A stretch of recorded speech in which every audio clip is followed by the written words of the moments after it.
প্রিয় শিক্ষার্থী, আপনাদের পরীক্ষায় কীভাবে রেওয়ামিল আসবে, রেওয়ামিল কীভাবে করব, একাদশ শ্রেণী বিএমটির যে গুরুত্বপূর্ণ একটা চ্যাপ্টার রেওয়ামিল কীভাবে পরীক্ষা আসবে, কীভাবে উত্তর করব, সেটা একটু আমরা সহজভাবে দেখার চেষ্টা করি। আসলে রেওয়ামিল করাটা একেবারে সহজ। কীভাবে সহজভাবে করবে একটু দেখি। যে পরীক্ষা আসবে কি, জনাব নাম এর হিসাব বই নিম্নোক্ত খতিয়ান অবলম্বনে 2022 সালে 30 জুন তারিখে একটি রেওয়ামিল তৈরি করবো আর কি। ঠিক আছে, আমাদের 1, 2, 3, 4, 5, 6, 7, 8, 9, 10, 11, 12, 13, 14, 15, 16, 17, 18, 19, 20টা আইটেম দেওয়া আছে। ঠিক আছে, তা আমরা পরীক্ষার খাতায় কি লিখবো?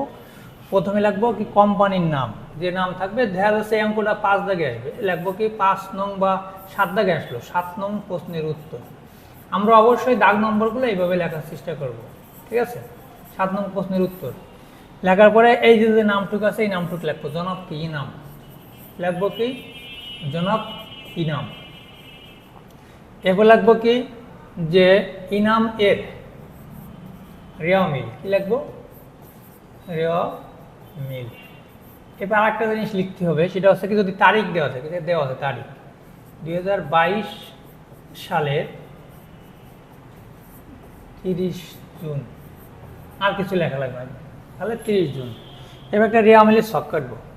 রেওয়ামিলের ছকটা কাটবো কীভাবে? প্রথমে এরকম একটা দাগ দেবো একেবারে ফুল পেজে, কিন্তু এখান থেকে শুরু করে ওখান থেকে শেষ, ফুল পেজে এখান থেকে একেবারে শেষ পর্যন্ত নেব দাগটা, আমরা শেষ পর্যন্ত নেব। তারিখ প্রথম হলো ক্রমিক নং, পরে দেবো হিসাবের নাম একটু বড় দেবো, প্রতিদিন পৃষ্ঠা দেবো, এরপর ডেবিট ক্রেডিট দেবো। ঠিক আছে, এখানে আমরা প্রথমে লাগবো কি ক্রমিক নং, এবার লাগবো কি হিসাবের নাম, এবার লাগবো কি খতিয়ান পৃষ্ঠা, এবার লাগবো কি ডেবিট টাকা, এবার লাগবো কি ক্রেডিট টাকা। আচ্ছা, আমরা একটু দেখি যে হিসাবের নামে এইগুলো লাগবে। হিসাবের নামে প্রথমে ক্রমিক নম্বর দিলাম 1 নম্বর, এখানে নাম আছে কি মূলধন, লেখবো মূলধন। 2 নম্বরে নাম আছে কি ব্যাংক জমা, লেখবো ব্যাংক জমা। এবার 3 নম্বরে নাম আছে কি মজুরি, লেখবো মজুরি। এবার 4 নম্বরে নাম আছে কি পণ্য ক্রয়। 5 নম্বরে নাম আছে কি পরিবহন। ঠিক এইভাবে যত নাম আছে সবগুলো নাম লিখবো। তবে একটা কথা আছে, এই জায়গায় কিছু কিছু আইটেম যায় না, যেরকম এই সমাপনী মূল্যোৎপন্ন অঙ্কে যায় না, প্রারম্ভিক ক্যাশ যায় না, প্রারম্ভিক হাতে নগদ অঙ্কে যায় না। যদি এই আইটেমগুলো থাকে, এই আইটেমগুলো কিন্তু আমরা যে সিরিয়ালেই থাকুক সেই সিরিয়াল আমরা লিখবো না। এখানে সিরিয়াল নাম্বার দিলেও হবে, না দিলে হবে, যেহেতু আমরা ক্রমিক নাম্বার দিয়ে সিরিয়াল নাম্বার দেওয়ার চেষ্টা করব। দেখা যাচ্ছে কি এখানে যে টাকাটা দেওয়া থাকবে, এখানে আপনি দেখেন যে মূলধন আছে কত হাজার টাকা, 40,000 টাকা। আমার নিয়ম যদি কেউ ফলো করেন যে মূলধন একটা হচ্ছে মালিকানা সত্ত্ব, এটা হচ্ছে মালিকের একটা দায়, এই দায়টা সবসময় জানি কী হবে ক্রেডিট হবে। কত হাজার টাকা হবে? 40,000 টাকা ক্রেডিট লাগবে। ব্যাংক জমা এটা হচ্ছে একটা চলতি সম্পত্তি, সবসময় জানি ডেবিট হবে, ডেবিট সবসময় কত ডেবিট লাগবে 24,000 টাকা। এবার কি আছে মজুরি, ক্রয়, পরিবহন, এইগুলো পরপর সব খরচ। মজুরি আছে 30,000 টাকা, এটা ডেবিটই লাগবে। এরপরে ক্রয় আছে 2,30,000 টাকা, এটা ডেবিটই লিখবো। এরপরে পরিবহন খরচ 4,000 টাকা আছে, এটা ডেবিটই লিখবো। ঠিক আছে, এরকমভাবে আমাদের ডেবিটই হলে ডেবিটই টাকা লাগবো, ক্রেডিট হলে ক্রেডিট টাকা লাগবো। যেরকম আছে কি বিক্রয়, এই বিক্রয় তো অবশ্যই ক্রেডিট, কারণ এটা হচ্ছে আয়। এরপরে কমিশন, এটা হচ্ছে ডেবিট, এটা প্রাপ্ত না প্রদান লেখা নেই, এই জন্য কমিশন ডেবিট।